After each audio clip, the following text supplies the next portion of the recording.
We looked in the north and thought it was a blue norther coming. Such a huge black cloud, just looked like smoke out of a train stack or something.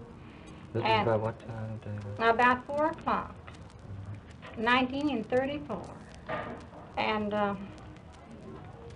I just come rolling over, and when it got near to the house, we was all afraid, and we ran into the storm house because we thought it was a storm.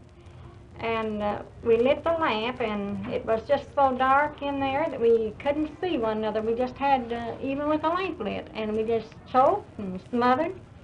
And my husband was out after the cows, and he stumbled up against the barbed wire fence, and he followed the fence till he come to the house, is the way he was able to get to the house. And we had to tie wet rags over our mouth, and just to keep from smothering, we dipped cloths in buckets of water and tied over our mouth down the cellar. And that one lasted so fierce for about 2 hours, and then we took courage and seen we wasn't going to blow away, and we went in the house. And we wet blankets and hung over the windows. And then after the first one, of course, we was scared awfully bad. And the old timers said they'd never seen nothing like that. It seemed so fine. Our house was sealed, but that dust come through somehow. Even in those stucco houses, by all around the doors and the windows, the dust would be all piled so high. And you just had to mop real good when it was over to get it out. You just couldn't get it out no other way. How long did it last?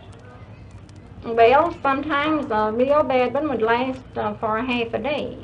Sometimes it would be a week before we would see the sun. It was just darkened.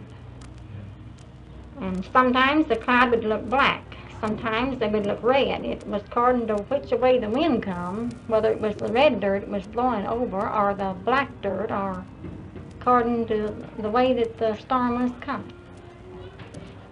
And we had cattle. We had cows that we gave $60 and some $90 in pure old money. And it killed them. They was out in there.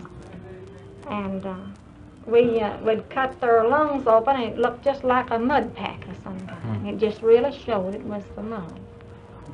Well, first you had the flood, and then the grasshoppers, and then the dust storm. Yes. And we waited, it was about 5 years before we just really gave up. But every year we began going back. In debt so much, we thought we never could get out. You think you would want to come to California? Well, you got afraid to stay in there. There's too many has dust pneumonia and die. And it gives too many people TB. Yeah. So that's when you wrote that little poem about the dust storm? Yes. Could we hear that? Would you mind reading it to us? Well, I'll try, but I don't know how good I'll do. I came to Oklahoma before it was a state. Among the Cheyenne Indians, I roamed from morning to night. We were happy, healthy people, proud to live in that state. One dark, lonely day, a new sight did we see. A thick, smothering dust cloud swept over the prairie, killed many people, and most smothered me. We waited and hoped almost 5 years through. More people and cattle died, more dust storms came too. Then we decided something we had better do. We loaded a few things into an old car, hoping west to go very far. We landed at the government camp on a flat tar. So tired and hungry, heart sick and dirty too. Here we found food and shelter too. The California people sure are good to you. Then you wrote another one too, didn't you, about...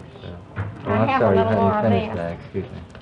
In tents we are camped like Abram of old. Thank God for a country and a land that's free. We're so glad that our flag's the red, white, and blue. I don't know how I mixed it up so bad the last, but I just did. That was my fault. I shouldn't have interrupted.